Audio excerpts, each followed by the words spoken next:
Halo teman-teman, perkenalkan nama saya Vina Fitria Amalia dengan NIM 40224076. Di sini saya akan membahas materi terkait gen. Dan di video kali ini aku mau membahas sesuatu yang sering banget kita makan, tetapi jarang kita pikirin dari sisi sains, yaitu gen pada buah mangga. Nah, di video kali ini aku membahas 3 jenis mangga lokal yang terdapat perbedaan satu sama lain, yaitu ada mangga apel, mangga mana lagi, dan mangga harum manis. Yang pertama ada mangga apel atau secara ilmiah biasa disebut Mangifera indica var apel. Mangga ini bentuknya bulat seperti buah apel dan kulitnya agak kemerahan.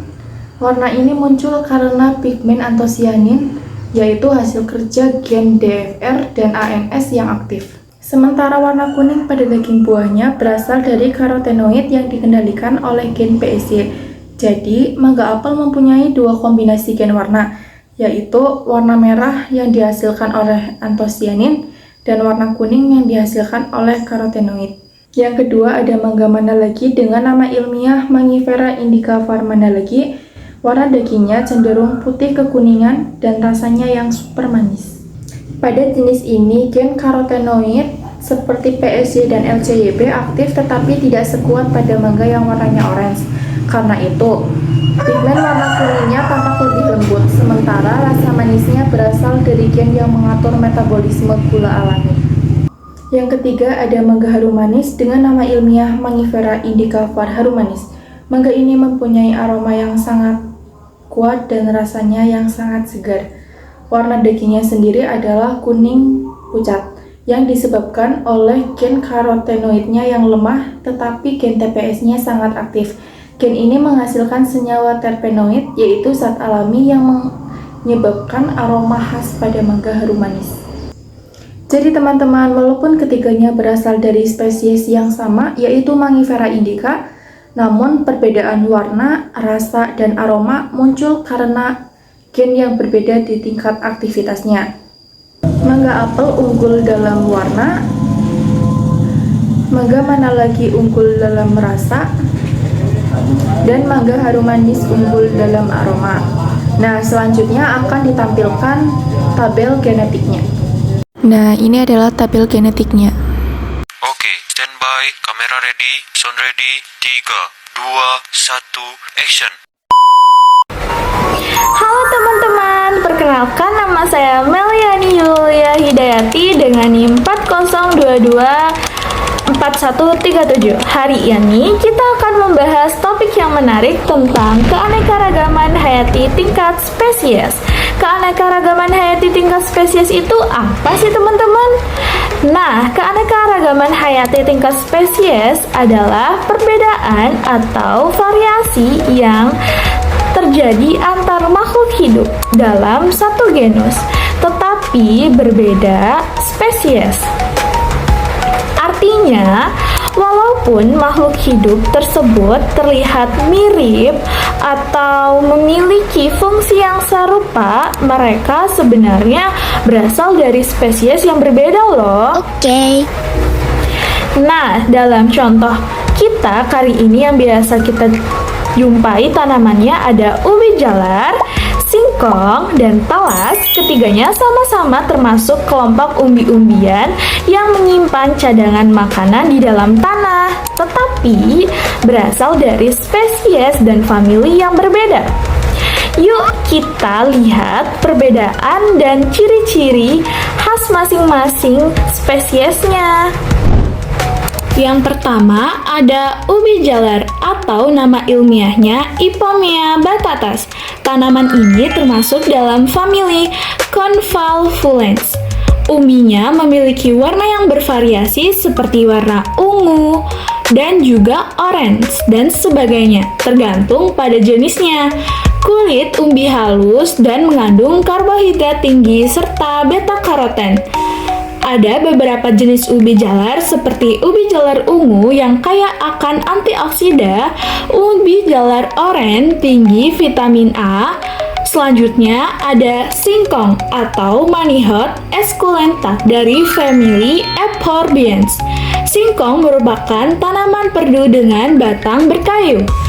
Singkong dibedakan menjadi dua jenis utama. Ada singkong manis, aman dimakan setelah direbus. Ada singkong pahit, mengandung sedikit racun sianida, jadi harus diolah terlebih dahulu. Selain itu, bentuk umbinya juga berbeda-beda. Ada yang panjang seperti yang dicontoh ini, ada yang bulat, dan ada yang besar di bagian tengah. Dan yang terakhir ada talas atau Colosia esculenta dari famili Eraceae. Umbinya bulat, agak lonjong, berwarna coklat keabu-abuan di bagian luar dan putih keunguan di dalam. Mengandung karbohidrat, serat, kalium, dan fosfor.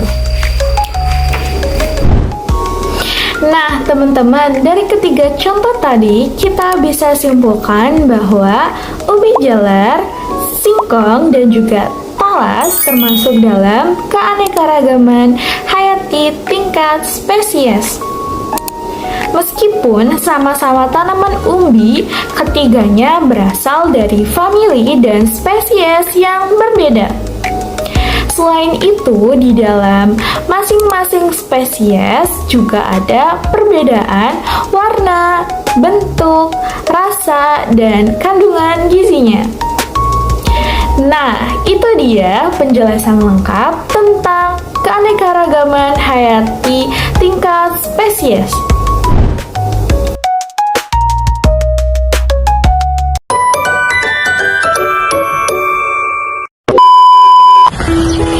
Oke, assalamualaikum warahmatullahi wabarakatuh. Perkenalkan, nama saya Andika Yuda Pradana dengan NIM 422-452. Saya dari Prodi PGSD Fakultas FKIP. Di sini saya mendapatkan tugas dari Bu Esti, matkul Kondas IPA 2. Di sini saya suruh menjelaskan tentang biotik dan abiotik di sawah. Ya, biotik di sawah ini mataharinya lebih panas ketimbang di sungai, dan di non abiotik ada padi, keong, terus belut, dan yang lainnya kayak cacing, apalah segala macam. Ya, ini kalau ada tanah yang menggumpal seperti ini, di sini di bawahnya banyak terdapat cacing. Biasanya kalau di sawah itu buat mancing belut dan mancing di kali. Dan di sini masih sangat asri, masih terdengar suara kodok. Ya, ini Bu, saya berkeliling satu sawah dan saya menemukan keong. Oke, sekian, terima kasih. Saya mau lanjut ke sungai yang ada di seberang situ. Oke, sekarang saya sedang di sungai ya Bu. Ini potret sungai pada sore hari. Sungainya sat Bu, banyaknya nggak ada. Di sini terdapat banyak ikan. Ada ikan mujair, ikan bader, ikan ucang, dan ikan yang lainnya. Ini saya udah di sungai ya Bu ya. Ini sungainya lagi kekurangan air, tapi banyak ikannya. Airnya mengalir dengan jernih dan masih belum tercemari. Oke, bebatuan di sini itu sangat banyak ya, masih sangat banyak belum diambilin oleh warga-warga sekitar.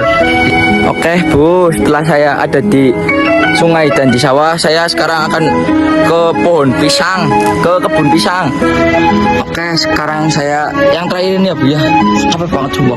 Ini yang terakhir saya ada di pekarangan yang terdapat pohon-pohon pisang yang tumbuhannya sangat subur, dan ini kayaknya jenis pisang 1000 Bu. Di sini saya akan menjelaskan komponen biotik. Ya, komponen biotik itu ada pohon pisang, terus ada hewan serangga ya, ular yang memangsa hewan lainnya di kebun ini juga ada. Di sini ada ular anaconda. Dan komponen abiotik di sini ada tanah, air hujan tapi lagi nggak hujan, terus udara, sinar matahari karena udah sore mataharinya udah tenggelam, dan suhu. Komponen biotik dan abiotik di sini ya, terima kasih. Ya, sini saya akan menjelaskan perbedaan komponen biotik dan abiotik tentang sawah, sungai, dan kebun. Yang di sawah interaksi antara padi dan air pengaruh sinar matahari pada fotosintesis. Yang di sungai interaksi antara ikan dan air pengaruh air sungai pada tanaman air. Dan yang di kebun, interaksi antara tanaman dan tanah pengaruh sinar matahari pada fotosintesis. Pesan yang bisa saya sampaikan, pentingnya menjaga keseimbangan ekosistem di sawah, sungai, dan kebun, peran komponen biotik dan abiotik dalam menjaga keseimbangan ekosistem, dan cara-cara untuk menjaga dan melestarikan komponen biotik dan abiotik di sawah, sungai, dan kebun. Sekian tugas dari Bu Hesti, saya sudah kerjakan. Terima kasih. Wassalamualaikum warahmatullahi wabarakatuh. Oke, sekian dari kelompok kami. Selamat menikmati atas video yang telah kalian buat. Semoga dapat bermanfaat bagi kalian yang menonton. Kurang lebihnya mohon maaf. Wabillahi taufik wal hidayah.